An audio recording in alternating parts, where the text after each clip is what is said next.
Olá pessoal, meu nome é Rafael Silva, eu sou doutorando no programa de pós-graduação em Letras pela Universidade Federal de Minas Gerais e dou continuidade aqui à exposição que nós já introduzimos no vídeo anterior sobre a poesia trágica de Ésquilo. Lá nós falamos um pouco sobre as suas primeiras tragédias, as características inovadoras daquilo que ele propôs, não é? No âmbito da produção poética na Atenas, já do período clássico. E aqui a gente continua com a exposição partindo de algumas questões, como por exemplo aquela relativa à presença de uma teodiceia na Oresteia. E aqui a pergunta, não é? Que nós poderíamos nos fazer. Há uma teodiceia nessa trilogia que é a Oresteia? Eu deixei disponibilizado no meu Drive. Eu espero que todas as pessoas que assistam a esse vídeo tenham acesso ao Drive. Caso alguém não assista, não tenha esse acesso, pode me escrever, não é? No meu e-mail que eu envio o link. Eu espero que todas leiam a Oresteia na íntegra, para que então essa pergunta faça sentido. Há uma teodiceia na Oresteia, ou seja, há uma justiça de Zeus que se manifesta no desenlace dessa peça? Há de fato um tal otimismo? Aqui a gente pode começar a ficar, digamos, com um pé atrás, tá? Justamente porque certas leituras mais recentes têm destacado que a aparente tranquilidade com que termina a Oresteia seria apenas aparente. Não é? Haveria inúmeras tensões que permaneceriam no desenlace dessa trilogia.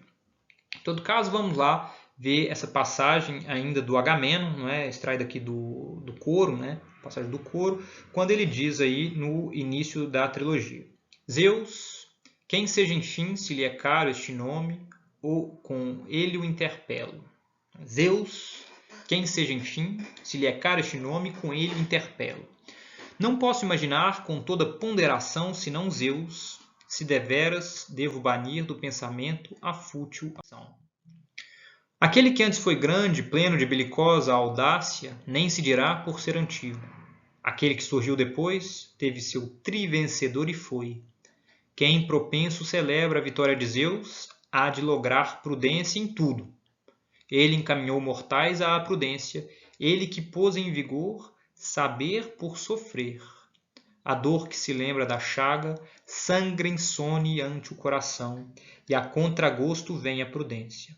Violenta é a graça dos numes, sentados no venerável trono.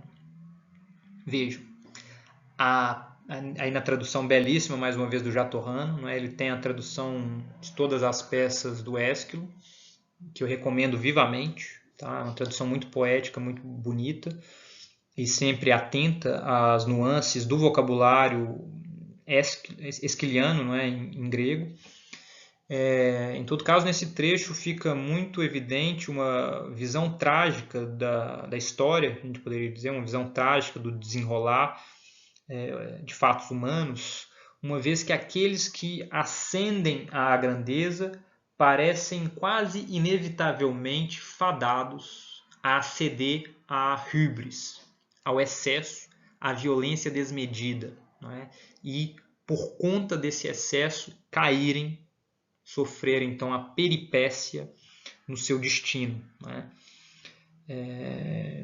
Uma vez que Zeus é responsável por encaminhar mortais à prudência, pondo em vigor o saber pelo sofrer. Então, aprende-se pela dor. É a convicção do coro, não é, de Agamenon aqui nesse trecho, e que é muito interessante porque a gente acompanha isso, obviamente, com Agamenon, a gente acompanha isso com Clitemnestra e Egisto, e a gente acompanha também com Orestes, não é? O aprendizado pela dor. No caso de Agamenon, Clitemnestra e Egisto, levando inclusive à morte. Não é? E aí fica a pergunta, não é? Nós poderíamos nos colocar essa pergunta: qual o lugar da poesia e da linguagem dentro desse cosmo, tal como entendido por Ésquilo? na Oresteia. Não é? De que forma a percepção humana, reconhecidamente limitada, poderia dar conta de compreender os caminhos da vontade de Zeus? Não é? Se é que essa vontade se faz valer, ao fim e ao cabo, de que modo a compreensão humana, sendo tão limitada, sendo tão incapaz de compreender o todo, poderia almejar essa compreensão?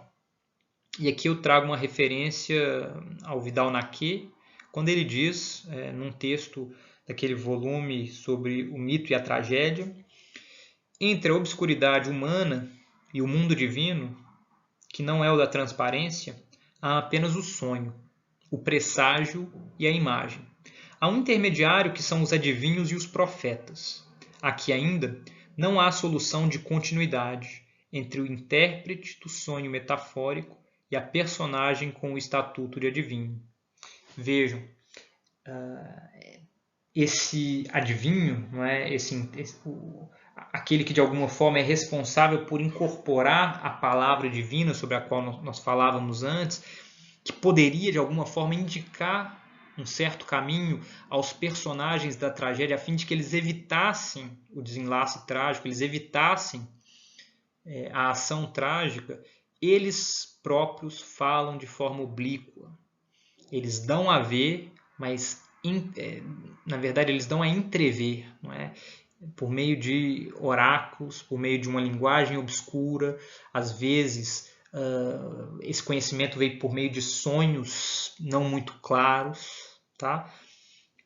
E exemplos em que a linguagem inspirada não consegue ser compreendida pelos humanos, em Ésquilo, a gente teria na Maldição de Édipo e nas predições de Anfial, em Os Sete contra Tebas, ou no longo discurso ensandecido de Cassandra, em Agamenon. Tá? Uma passagem que eu pretendo citar, pelo menos em parte, e que é riquíssima, não é?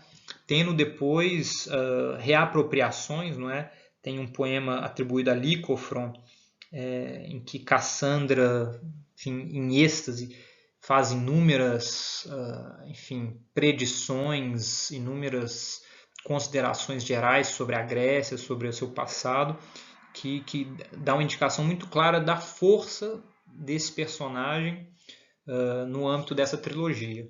Tá? Eu não pretendo retomar aqui o enredo todo, não é, da Oresteia.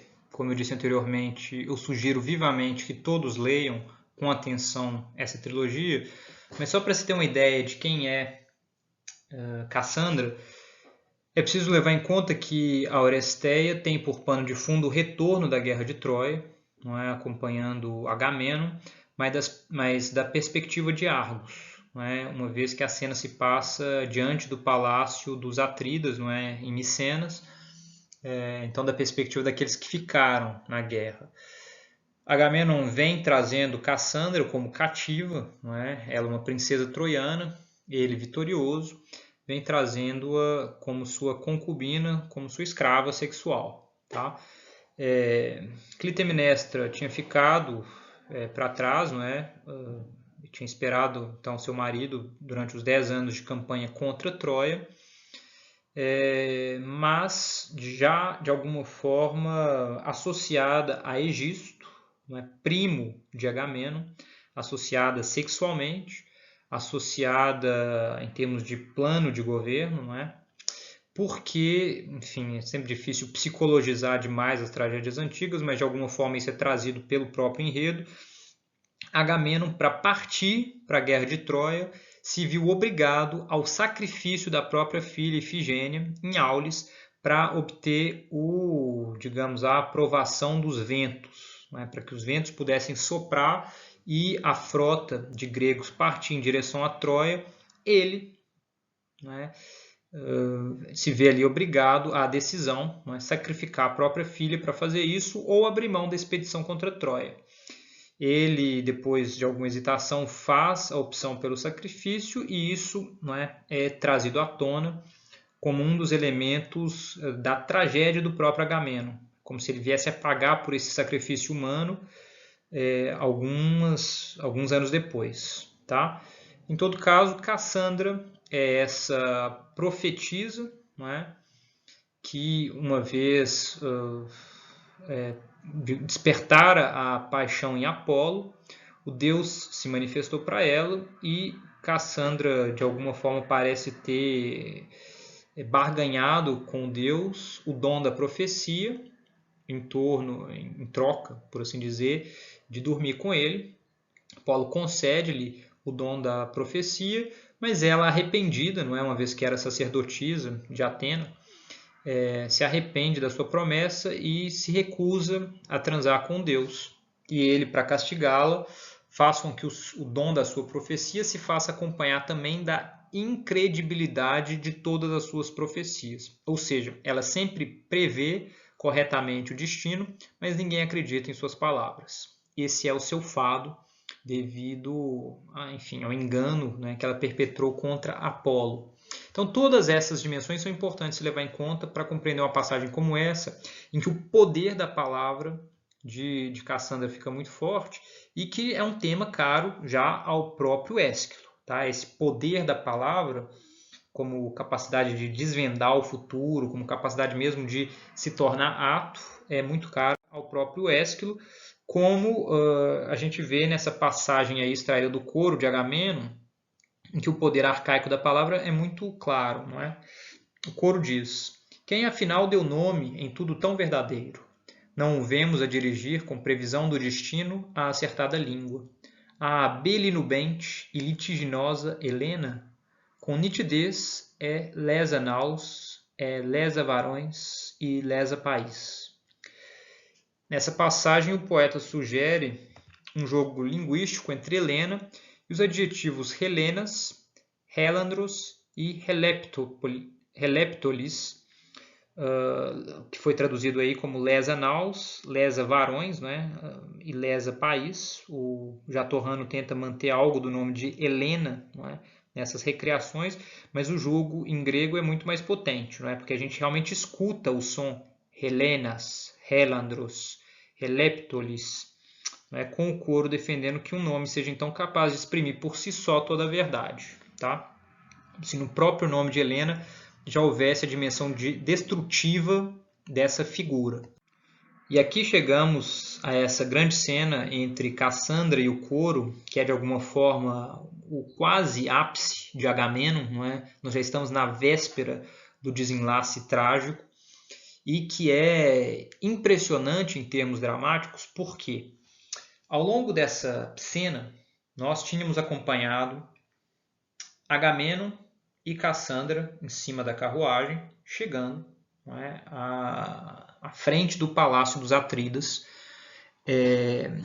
Clitemnestra os espera diante desse palácio. Ela tinha mandado estender ali uma série de mantos muito finos, muito refinados de púrpura, para receber Agamenon como um deus, para que ele pudesse então entrar triunfalmente no palácio. E toda a discussão se dá entre Agamenon e Clitemnestra sobre a dignidade, não é? Sobre a possibilidade de um ser humano pisar em mantos tão finos, arruinando-os, tão finos e caros, agindo nesse sentido como um deus que recebe uma espécie de oferenda.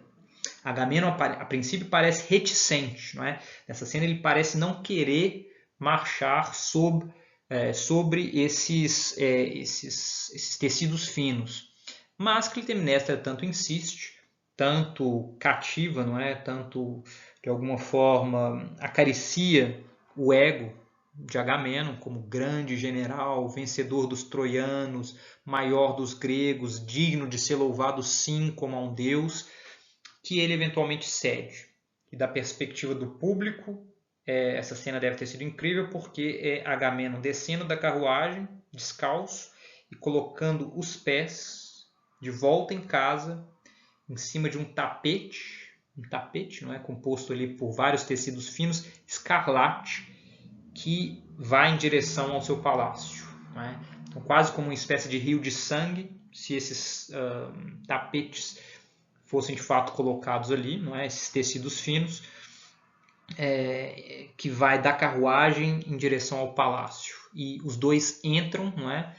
Depois que Clitemnestra tenta com alguma insistência tirar algumas palavras de Cassandra, Mas Cassandra nem parece ser um ator falante. Ela parece ser uma cena com dois atores, Clitemnestra e Agamenon, que conversam entre si. Agamenon entra, Clitemnestra tenta conversar com Cassandra, mas ela parece ser um ator sem fala, tá? Ela, enfim, não responde. Provavelmente cria, inclusive, essa expectativa no público de que se trata, então, de um ator mudo, né, que não tem fala, sugerindo, inclusive, algo muito interessante, que é a expectativa metateatral do público de ver um ator que tenta extrair informações, né, ou melhor, ver um personagem que tenta extrair informações de um outro personagem interpretado por um ator mudo como algo impossível, né, como algo ridículo, no limite. Clitemnestra entra no palácio, fica Cassandra só, em cena com o coro. E ela começa: ó Apolo, viário, abolitivo meu, onde me trouxeste? A que palácio? E o coro responde: ao dos Atridas. Se não percebes isto, eu te digo, e não dirás ser isto mentira. Sim, odeia Deus e conhece muitos malignos massacres dos seus, com homicídios e umedecido chão. O coro diz: parece a hóspeda sagaz como cão, fareja morticínios que desvelará. Cassandra diz: por essas testemunhas acredito que estas crianças pranteiam a morte e carnes cozidas devoradas pelo pai. Uma referência aí à história nefasta, não é, de Atreu e Tiestes. Então, antepassados, não é, pai e tio, não é, de Agamenon. O coro diz: de tua glória, como adivinha, estamos cônscios. Não buscamos nenhum profeta. Cassandra: popoi, o que se trama? Que nova dor é esta? Grande, grande mal se trama neste palácio. Insuportável para os seus, incurável, a defesa ausente está longe. E o coro: destes vaticínios sou ignorante. Aqueles reconheci, todo o país proclama. E mísera, isto farás, ao lavares no banho teu marido, como direi o fato, logo isto será. Ela estende mão após mão alcançando. E o coro: ainda não entendi. Após enigmas agora com obscuros oráculos, estou perplexo. Então vejam, aí aquele fato de que Cassandra prevê o futuro, mas nunca recebe a fé de quem a escuta. Papai, o que se vê aqui é um laço do Hades, mas a rede é o seu cônjuge, a coautora do massacre, sedição, sôfrega da família alarideia pelo apedrejável sacrifício. Do coro: que Erines manda tu estrondar no palácio? Não me alegra a palavra. Corre-me ao coração pálida gota, que nos abatidos por lança coincide com os raios do ocaso da vida. Rápida vem a ruína. Cassandra termina: olha, põe longe da vaca o touro. Na túnica, com negricórnio ardil ela captura, e fere, e ele tomba na banheira cheia d'água. Narro-te o caso de dolosa homicida bacia. E o coro: não alardeio ser agudo intérprete de oráculos, mas comparo isto a um mal. De oráculos que bom anúncio vem aos mortais, por meio de males, as multíloquas artes dos vaticinadores trazem a compreensão do pavor. E assim a gente encaminha para o final da cena, que vai culminar então no assassinato de Agamenon e de Cassandra por Clitemnestra associada a Egisto. Mas aqui a gente já tem o desenho claro, não é, do assassinato cantado, previsto por Cassandra, enquanto ela, digamos, tem um êxtase ali diante desse palácio, em que crimes tão horrendos já eram praticados há gerações, não é?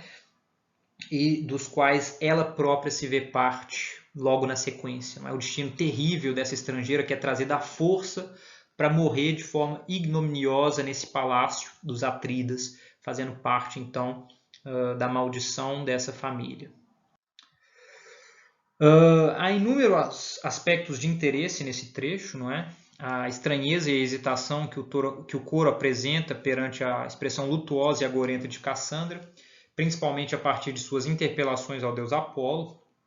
Ele parece não entender, não é, por que ela faz referência a Apolo como um deus funesto, embora quem conheça a história de Cassandra saiba muito bem, não é, do que se trata. E isso obviamente tem implicações profundas para a peça, não é, para a trilogia como um todo, uma vez que Apolo é, por assim dizer, o mandatário também do assassinato de Clitemnestra por Orestes, com o objetivo de vingar o pai. Isso fica muito claro lá na última parte da trilogia, né, nas Eumênides. Além disso, a forma como presente, passado e futuro se encontram reunidos nas palavras da adivinha causam muito estranhamento ao coro, né, dando a ver a amplitude dos males na casa dos Tantálidas, porque são males presentes, né? Na verdade, ela começa cantando males passados, que são reconhecidos pelo coro, quando ele diz, você realmente é capaz de ver, de compreender para além das aparências, mas quando ela começa a falar do presente, prevendo a própria morte, logo na sequência, o desdobramento que essas mortes terá com as ações de Orestes, o coro já não acompanha mais. O passado parece ser compreensível, parece ser reconhecível pelos humanos comuns, embora a realidade por trás dos fatos no presente e o futuro não. Ésquilo imprime altivez às palavras de Cassandra, não é? Aquelas várias interjeições, papai, ou papai, papai, ai, ai, são interjeições de dor, não é? Mantidas ali pelo Jatorrano na tradução, mas que podem ser convertidas por um ator em cena em gritos, não é? Em lamentação mais pungente do que eu fui capaz de reproduzir aqui, obviamente. E é muito interessante porque a obscuridade com que palavras tão claras, para o público pelo menos, são recebidas pelo coro. Então há aí uma quebra entre a capacidade de reconhecimento do público, mesmo capacidade de conhecimento, porque esse repertório ao qual eu aludi há pouco, da Guerra de Troia, o retorno de Agamenon, o sacrifício de Ifigênia, etc., era conhecido pelo público, mas a ignorância do coro perante os eventos que ele em breve conhecerá. E é no âmbito desse jogo complexo entre passado, presente e futuro, no palácio dos Atridas, na família dos Tantálidas, desses descendentes de Tântalo, que já de alguma forma é o responsável por inaugurar uma série de desgraças e crimes perpetrados intrafamiliarmente, que um trecho muito interessante ainda da peça Agamenon deve ser levada em conta, deve ser compreendida, porque a referência ao sacrifício de Ifigênia pelo próprio pai, ou se quiserem, o assassinato de Ifigênia ritualístico pelo próprio pai, é trazido à cena pelas palavras do coro, de forma talvez um pouco obscura, mas há uma análise mais calma, bastante clara em termos das associações, em termos das sugestões ali delineadas. Vejam o que o coro diz quando então Agamenon já é chegado em terra, mas ainda não se apresentou perante o palácio. Tá? A gente já tem a notícia de que ele voltou em vida, voltou vitorioso, mas ele propriamente ainda não se apresentou. O coro diz o seguinte: posso falar do fausto poder viário de homens feitos.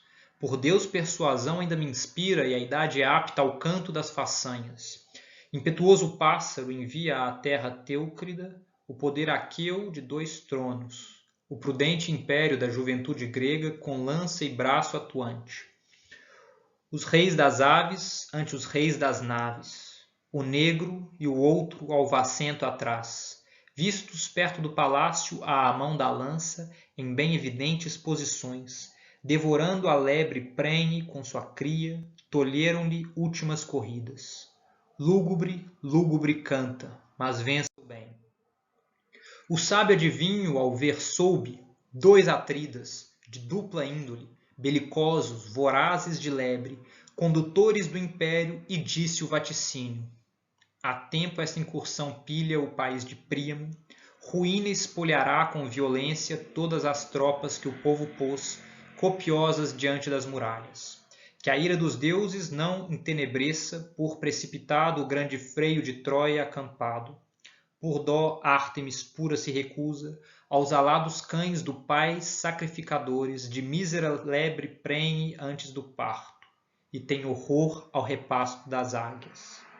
Lúgubre, lúgubre canta, mas vem o bem.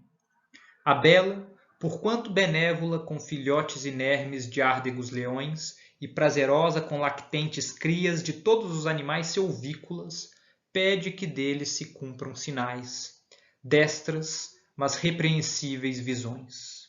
Invoco Ieio Peã, que ela não faça aos dânaos ventos adversos, tardios, travantes e navegáveis, a urgir sacrifício outro insólito impartilhável, inato artesão de rixas por não temer marido, pois permanece pavorosa ressurgente, caseira astuta, memore cólera filivíndice.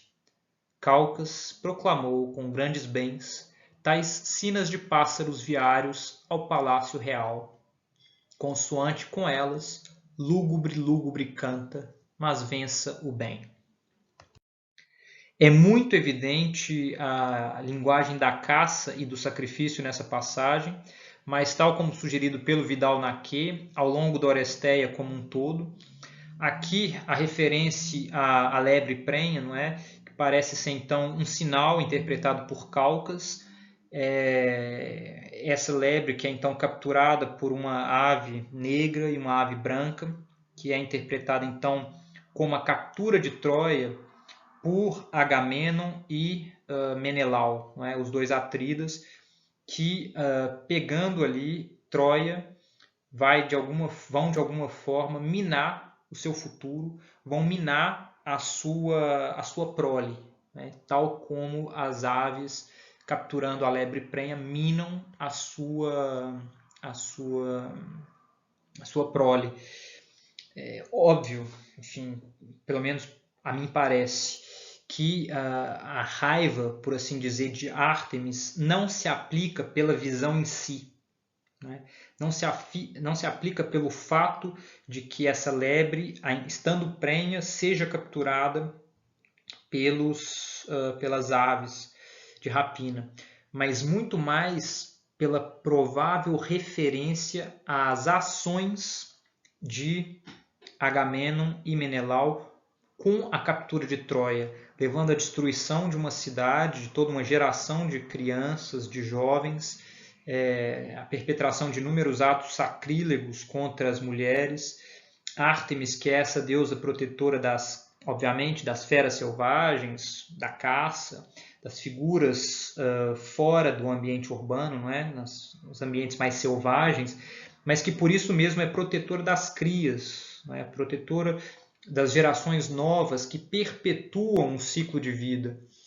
E nesse sentido é como se a exigência por Ártemis do sacrifício de Ifigênia já fosse a exigência de um pagamento, por assim dizer, uma espécie de rito de passagem, uma provação colocada a Agamenon, para que pelo que ele viesse a fazer no futuro, ele já se condenasse, ele já estivesse condenado.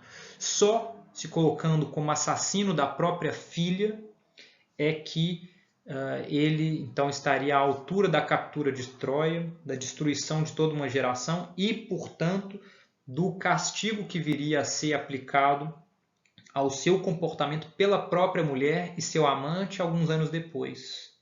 Então, nessa passagem embaralham-se justamente passado, presente e futuro, não é? Ali o exército grego reunido em Aulis para velejar contra Troia, né, para navegar contra Troia, e impedido por algo que só vai se passar no futuro, que só vai acontecer no futuro, mas que para que se venha a acontecer exige no presente um sacrifício por parte de Agamenon da própria filha, né? E dentro dessa imagem maior, né, da lebre prenha, há a referência aos Atridas como águias, né, mas comparados a abutres, né, ambos aves de rapina, mas a dimensão real, nobre, das águias é minada por essa comparação com abutres, então se banqueteando sobre carcaças, não é, sobre criaturas mortas. Cassandra é evocada como um cão farejador, não é, como aquela que consegue perceber para além dos sentidos. E Clitemnestra e seu comparsa Egisto surgem aí como leões covardes. Mais uma vez dentro dessa linguagem da caça e do sacrifício. O Vidal-Naquet desenvolveu muito bem essa tese, não é, num texto que consta naquele livro já mencionado, Mito e Tragédia, sugerindo a corrupção do estado de coisas em que as próprias relações humanas se revelam instâncias da caça e do sacrifício. Ifigênia, Agamenon, Clitemnestra, Egisto e Orestes são objetos de práticas abjetas, convertendo-se aí em imagens perturbadoras. Porque o assassinato de Agamenon é também descrito como o sacrifício de um animal, não é? De um porco. Clitemnestra e Egisto sendo assassinados, né, mortos por Orestes, também tem uma evocação dessas imagens de caça, não é? De alguma forma sugerindo uma proximidade entre o que é o humano e o animal, tá? Embaralhando essas fronteiras tão caras ao pensamento grego, que são as distinções entre o animal sacrificado, o ser humano que sacrifica e o Deus em prol do qual se sacrifica. Inúmeras, não é, são essas categorias, essas dicotomias colocadas em questão pelo Ésquilo ao longo da Oresteia. Tem um vídeo interessante disponibilizado pelo professor André Malta da USP, em que ele vai trabalhar com algumas dessas dicotomias, como na representação de Clitemnestra enquanto figura feminina, mas com traços que na cultura grega são interpretados como traços masculinos. Lá ele vai falar então dessa espécie de misoginia, não é? Característica do pensamento grego de modo geral, mas muito condensada ali nas Eumênides, na forma como Apolo consegue articular a defesa de Orestes no assassinato que ele perpetua contra a mãe para vingar a morte do próprio pai. Então eu sugiro muito que esse texto do André Malta seja ouvido, não é? Junto dessa apresentação, logo na sequência dela, porque ela vai enriquecer muito o que eu tiver dito aqui. Tá? E é nesse sentido que, então, os autores sugerem a sobredeterminação da linguagem em Ésquilo, como a linguagem é sobrecarregada de sentido, sempre tem uma duplicidade nas imagens, sempre tem uma rede de associações que, de alguma forma, enriquecem as referências trágicas a cada uma das passagens. Tá? E o Goldhill, Simon Goldhill, num livro de 1986, vai dizer o seguinte: apesar de a Oresteia parecer terminar com o triunfo do discurso cívico bem estabelecido, é preciso considerar que a peça executada perante a cidade que ela louva também representou com imensa força as tensões internas e as dificuldades desse discurso, não apenas no embate de interesses sexuais e sociais, mas também em seu desafio à própria segurança da formulação da linguagem cívica. A habilidade humana para fazer referências por meio da linguagem, controlar o poder do discurso, apoiar-se em caracterizações que formam a ordem da sociedade, foi radicalmente desafiada na visão sobre a comunicação avançada nessa trilogia. As incompreensões e os enganos, as manipulações e as transgressões da linguagem e por meio dela, tudo isso que constitui as trocas verbais dessa trilogia, desafia a fundamentação da sociedade na troca ordenada e no valor reconhecido da comunicação. Ou seja, o Goldhill se contrapõe aqui àquele posicionamento delineado pelo Elsa, pelo Gerald Elsa, falando do otimismo esquiliano. O Goldhill vai apontar que, embora a peça pareça terminar bem, não é? Com Orestes se safando da condenação pelas Eumênides, então essas vingadoras do assassinato da própria mãe, não é? De Orestes, por Orestes, elas próprias sendo apaziguadas pela oferta de Atena de serem então cultuadas não mais como fúrias, não mais como as eríneas, essas divindades responsáveis por vingar os crimes de sangue e, portanto, tão negativas, tão carregadas passarem a ser então louvadas em Atenas como Eumênides, ou seja, as benfazejas, as que fazem o bem, uma vez cultuadas, de alguma forma escamotearia, camuflaria um conflito latente que permaneceria ali na tensão entre, por exemplo, o masculino e o feminino, entre o pai, não é, a mãe e o filho, entre o que é a razão e a emoção, entre o que é, enfim, e assim por diante, não é, dentro dessas várias dicotomias com que a tragédia trabalha, não é, o ser humano e o animal, ou o ser divino e o ser humano, com que ela trabalha justamente para colocar em questão, eu acho, essas categorias, para colocar em tensão. Não é? A tragédia tensiona. Eu, obviamente, considero muito ricas as interpretações tanto do Gerald Elsa quanto do Simon Goldhill, e acho que é difícil determinar, não é? Se essa peça termina em tom otimista, como que é o Elsa, ou se ela termina mantendo a tensão, como que é o Goldhill. Inclusive, a riqueza da tragédia trabalha muito nessa ambivalência, não é? Ao caminhar sob o fio da faca. Não é? Então, eu acho que fica aí a pergunta para. Em todo caso, há uma tendência crescente entre os autores mais contemporâneos de enfatizar as tensões que permanecem, não é? E não tanto a ideia de um desenlace tranquilo. Eu, inclusive, acho que é longe de ser um desenlace tranquilo a forma como a Oresteia termina, mas a Froma Zeitlin, o Simon Goldhill e a Nancy Sorkin-Rabinowitz têm demonstrado como os conflitos entre as esferas do divino e do humano, do masculino e do feminino, do grego e do bárbaro, do humano e do animal, por exemplo, não encontram uma solução efetiva ao longo da trilogia e nem ao seu fim. Tá?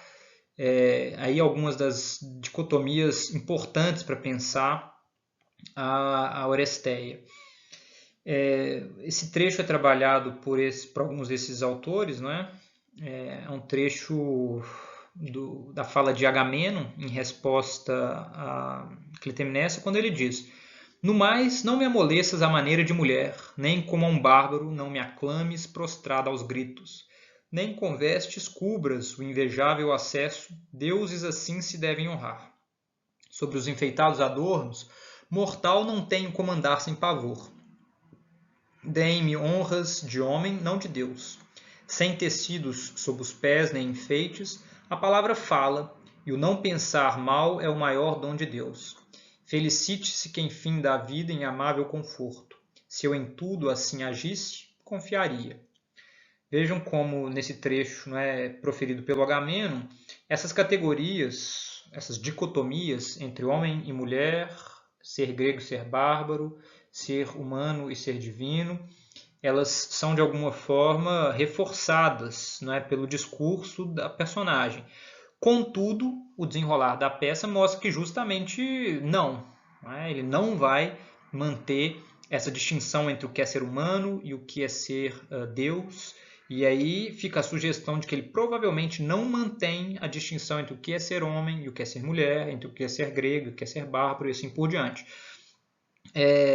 Então, eu acho que a leitura desses autores é muito interessante, embora as tensões pareçam permanecer um pouco à revelia do próprio Ésquilo, tá?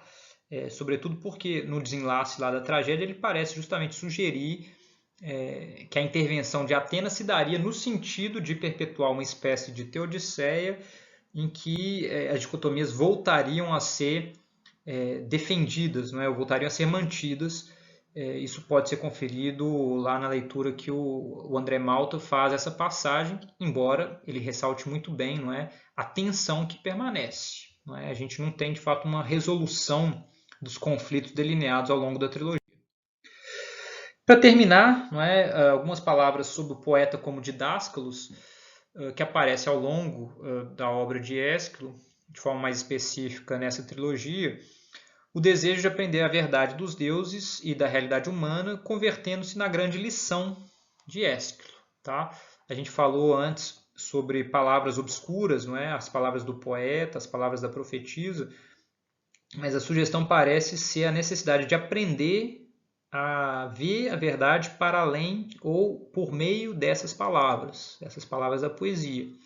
Então, por exemplo, no prólogo das Eumênides, Apolo dirige os seguintes ensinamentos a Orestes acerca das Erinhas. Aí ele diz: foge e não te faças frouxo, perseguir-te-ão ainda por muitas terras, vão pelo chão pisado por tuas errâncias, além do mar e dos circunfusos países.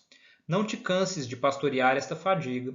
Quando chegares à cidade de Palas, suplica, abraçado ao antigo ícone, lá com juízes disto e com palavras encantatórias, descobriremos meios de livrar-te para sempre destes males, pois eu te persuadi a matar a mãe. Né? Então tem aí um caráter de didáscalos, né? De ensinamento didático sobre como agir na forma como Apolo se dirige a Orestes.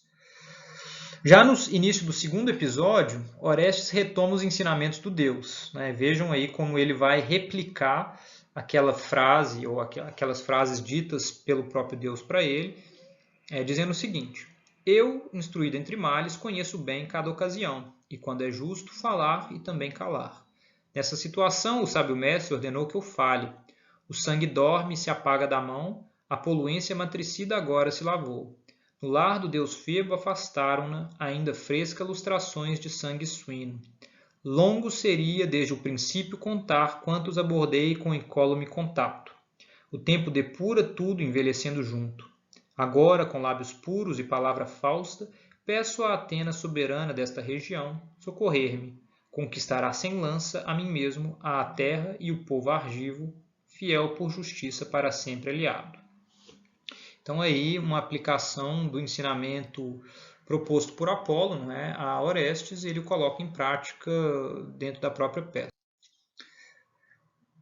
E para encerrar, não é, com essa questão do aprendizado na Odisseia, agora de forma muito mais ampla, muito mais filosófica do que aquele aprendizado específico de um personagem para como agir dentro da trama, é preciso chamar atenção para as imagens de luz, né, de fachos de luz, como as mais claras representações do desejo de aprendizado na Oresteia, uma vez que a obra se abre com um sentinela encarregado de vigiar o surgimento no horizonte de um lampejo que anunciará a queda de Troia, e se encerra com um cortejo que, entre tochas, celebrará o eterno pacto de moradia entre as Eumênides e os cidadãos de Atenas, numa aparente ring composition, né? Numa aparente composição anelar, um início que é retomado no final com essas imagens de luz e que é muito interessante por toda a concepção grega do aprendizado por meio da visão, não é? A ideia de que o conhecimento vem daquilo que se vê, daquilo que se viu, e que de alguma forma perpassa toda a Oresteia. Tá? De um facho ao outro, manifesta-se sempre o mesmo desejo de ver o sentido desses fachos de luz. Inclusive, esses fachos de luz são uma forma de conhecimento instaurado por Clitemnestra para via saber, né, do final, do desenlace da Guerra de Troia. E o coro afirma aí em Agamenon o seguinte: logo saberemos se o fulgor dos lampejos luminosos e as transmissões do fogo são verazes, ou se, à maneira dos sonhos, esta luz veio alegre e iludiu o espírito. Porque, tal como eu sugeri, não é? Clitemnestra havia organizado toda uma transmissão por meio de fachos de luz a serem acesos desde Troia até Micenas, para alertá-las sobre o destino, o desenlace na Guerra de Troia. Ela informa o coro disso, o coro parece reticente, mas ele diz que o sentido a ser dado, né, a esses fachos de luz vai depender do desenrolar dos fatos, para ver se eles foram bem compreendidos ou não. Não à toa, não é? À luz dessas considerações sobre o aprendizado, não é, na Oresteia, a ideia da possibilidade de um ser humano aprender na Oresteia, que Aristófanes refere-se ao poeta trágico como uma espécie de didáscalos, não é, na sua comédia chamada As Rãs, ou seja, refere-se a ele como a um professor. que seu ensino não se restringisse apenas aos movimentos coreográficos e aos cantos corais da tragédia, é algo que o trecho de Aristófanes evidencia com toda clareza. Nessa passagem da comédia As Rãs, o personagem de Ésquilo afirma o seguinte: os poetas devem ocultar o torpe, não ensiná-lo ou ensiná-lo. O mestre orienta crianças, os poetas guiam gente jovem. Devemos nos ater à retidão apenas. E essas são palavras muito fortes, não é? Muito belas, para encerrar a exposição em torno da obra desse grande poeta trágico que é Ésquilo, e que parece ter feito, então, da possibilidade de aprendizado pelos seres humanos um dos grandes temas da sua poesia. Ainda que a dificuldade desse aprendizado, ainda que o processo trágico que esse aprendizado muitas vezes representa ao longo dos enredos compostos por ele. Tá? Mas essa concepção defendida aqui pelo Aristófanes com relação ao Ésquilo pode caracterizar, de modo geral, uma concepção do poeta na Grécia arcaica e, pelo menos em parte, da Grécia do período clássico. Tá? O poeta como esse que é responsável por ensinar os bons comportamentos, que é responsável por ensinar os bons valores. E Ésquilo, de alguma forma, incorpora isso nas Rãs e incorpora isso dentro da própria tradição que é a literatura grega antiga. Encerremos aqui, não é, com a referência à morte de Ésquilo. Há toda uma tradição biográfica bem posterior, não é, que refere à morte de Ésquilo. Eu não vou entrar nesses meandros, eu já referi antes, não é, os problemas da tradição biográfica posterior, sempre criando eventos a partir das obras e tentando justificar depois certas interpretações com base nessa biografia. Mas é muito interessante o epitáfio aludido, não é, por uma dessas tradições biográficas, como referente a Ésquilo, uma vez que o essencial da vida desse tragediógrafo, provavelmente segundo, ou possivelmente segundo sua própria visão, parece ser condensado nessas linhas, que dizem o seguinte, aí é uma passagem da vida de Ésquilo, não é? Parágrafo 11, em nossa tradução. Ésquilo, filho de Eufórion, ateniense, jaz nessa tumba, morto na fértil Gela. De seu valor e de sua boa fama, o bosque sagrado de Maratona pode contar, bem como o Meda de cabelos longos que lá o conheceu.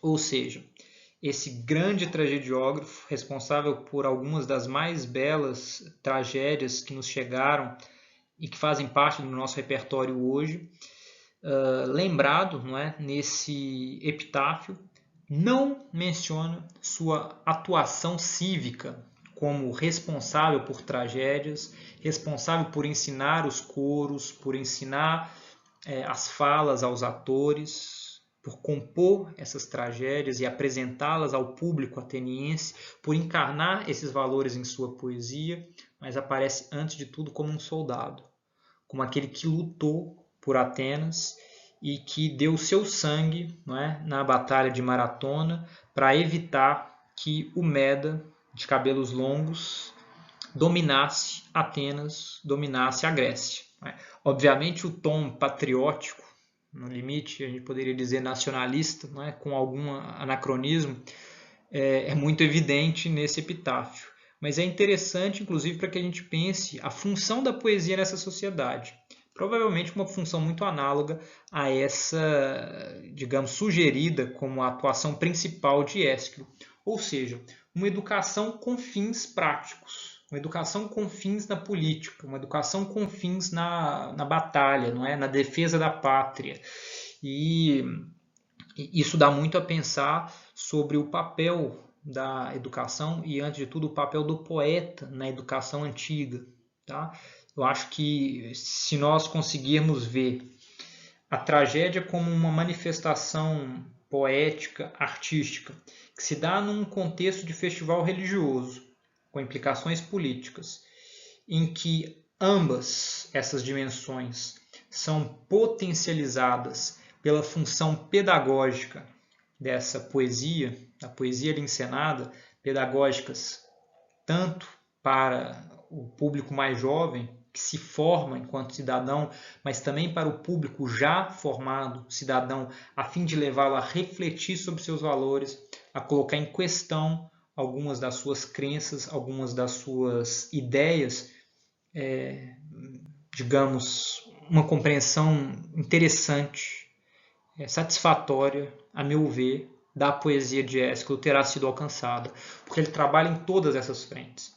Uma frente cívica, uma frente religiosa, obviamente sem descurar jamais das dimensões poéticas das suas criações, mas sempre com o fim de servir a polis, com o fim de estar ali à disposição, né, de trazer os valores e de pensar esses valores com o objetivo de construir, com o objetivo de, digamos, ir além.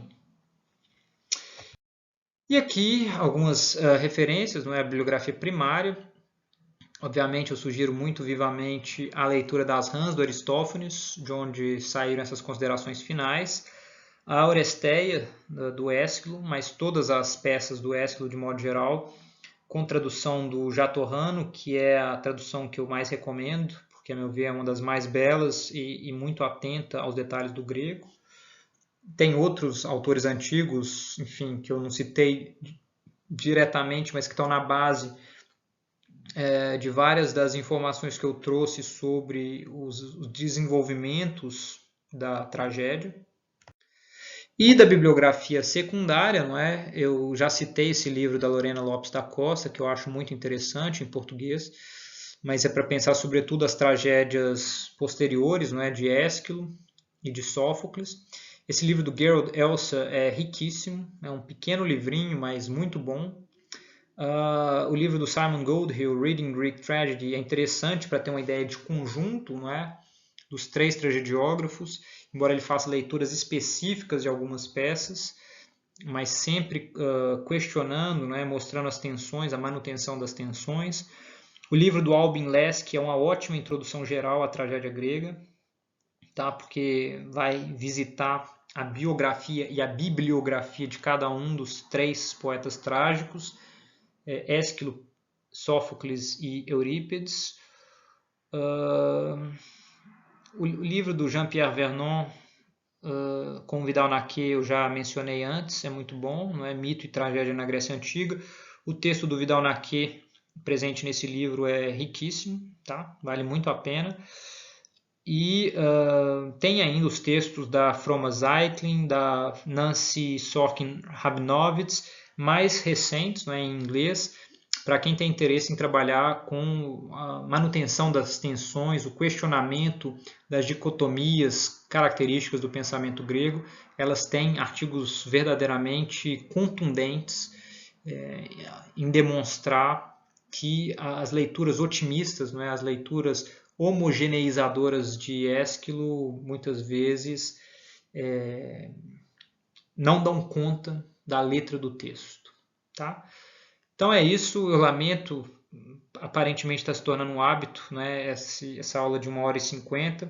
Sinto muito por ser tão longo, mas espero que seja enfim, proveitoso para quem tem acompanhado aí até o final. E muito obrigado, até a próxima.